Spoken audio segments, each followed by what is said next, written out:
का. आणि हेणे आज सडनली आपण कोण भाडकार म्हणून डिव्हिजना कितें तरी कळयला आणि डिव्हिजनान आमकां इन्फॉर्म करनासतना येयला आनी ताबडतोब वायर आमगे कनेक्शन तोडलां आनी देवा आतां काळखां दवरला.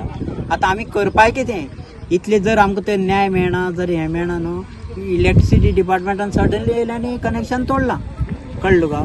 आनी आमी देवळां आतां काळखां आहा आनी सरावंडींग एरिये लोकूय बी काळखां आसा कळ्ळो का. हेजेर गव्हर्मेंटान ताबडतोब पयलीं देवळां लायट आसली पयली लायट आसली सिंगल फेस आसलेली कळ्ळो का. तेजे मदल्यान जे पळय आसलें हेजे साठी कळ्ळो का. ती सिंगल फेस आतां आमकां लायटी करता लोक रस्त्यान येता जिवाणी बिवाणी येवपा लागली हें करून रातचे हें करपा लागून आमी ती स्टेट लायट ओडपा जाय म्हणून आमी रोडान ओडपा लायली. कित्याक ऑलरेडी 35 वर्सां पयलीं एनओसी PWD प्रोड्यूस जाल्ली. हो रस्तो PWDन केल्लो. PWDन जे पळय केल्लो आमी एनओसी नासतना कांय डिपार्टमेंट रोड करना न्हू. कितें 35 वर्सां मायज रोड जे पळय आहा आनी त्या रोडाचेर जे पळय हें करून आमी हें केल्ली.